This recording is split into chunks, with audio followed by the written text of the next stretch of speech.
Hi friends, welcome to Sriranga's kitchen. இன்றைக்கி நம்ம கிச்சனில் ஒரு டேஸ்டியான தனியா குருமா ரெசிபி தான் பார்க்க போகிறோம். இது இட்லி, தோசை, சாதம், சப்பாத்தி எல்லாத்துக்குமே ரொம்ப டேஸ்ட்டாக இருக்கும். வாங்க பார்க்கலாம்.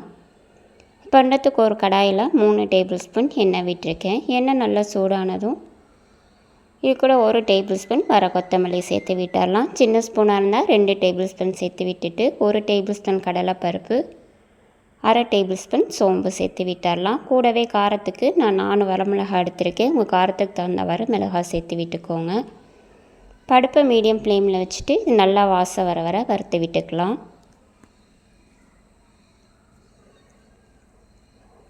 இப்போ பாருங்கள், நல்லா வறுப்பட்டு வாசம் வருது. இப்போ இதை மிக்ஸி ஜாரில் மாற்றி எடுத்துடலாம்.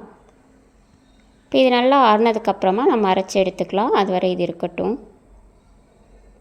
இப்போ நல்லா ஆனதுக்கப்புறமா 1/2 கப் துருவின தேங்காய் சேர்த்து இது கூட தேவையான அளவு தண்ணி சேர்த்து இதை நல்லா நைஸாக அரைச்சி எடுத்துகிட்டு வந்துடலாம்.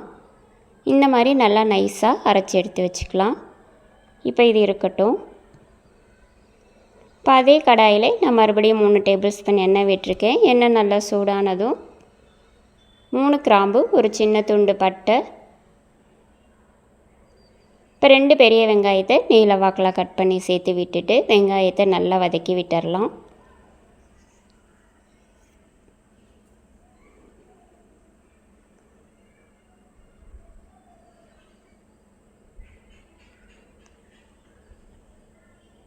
இப்போ ஒரு கொத்து கருவேப்பிலை சேர்த்து விட்டுட்டு இதையும் 1 நிமிஷம் வதக்கி விட்டுக்கலாம். வெங்காயம் இந்த அளவு நல்லா வதங்கினோன்னே நான் 3 மீடியம் சைஸ் தக்காளியை சின்ன சின்னதாக கட் பண்ணி சேர்த்து விட்டுக்கிறேன். இப்போ தக்காளியையும் நம்ம நல்லா வதக்கி விட்டுடலாம். இப்போ தேவையான அளவு உப்பு சேர்த்து நல்லா வதக்கிக்கலாம்.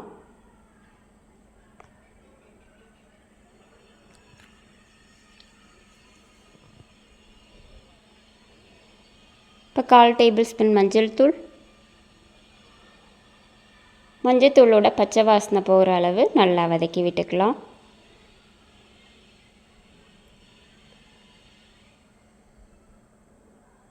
இப்போ இதில் 1/2 கப் அளவு தண்ணி சேர்த்து விட்டுடலாம். இப்போ இது நல்லா கொதித்து வரணும். அது வரை இது இருக்கட்டும். மூடி வச்சிடலாம்.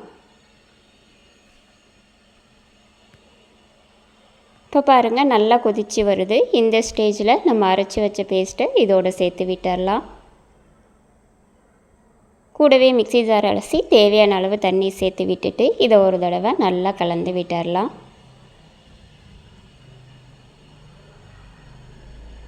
இப்போ இது ஒரு 5 நிமிஷம் மூடி லோ ஃப்ளேமில் வச்சிடலாம். இது இருக்கட்டும், நல்லா கொதித்து வரணும். இப்போ பாருங்கள், 5 நிமிஷம் போல் ஆகிருக்கு. நல்லா கொதித்து வருது. இப்போ பொடியான இருக்குன்னா கொத்தமல்லி கொஞ்சமாக தூவி விட்டுட்டு இதை ஒரு தடவை நல்லா கலந்து விட்டுடலாம். அவ்வளோதான், நம்மளோட தனியா குருமா சூப்பராக ரெடி ஆகிடுச்சு. இப்போ நம்ம அடுப்பை ஆஃப் பண்ணிடலாம். நீங்களும் இதே மாதிரி உங்கள் வீட்டில் ட்ரை பண்ணி பாருங்கள். உங்களுக்கு இந்த வீடியோ பிடிச்சிருந்தா ப்ளீஸ் லைக் பண்ணுங்கள், ஷேர் பண்ணுங்கள், கமெண்ட் பண்ணுங்கள்.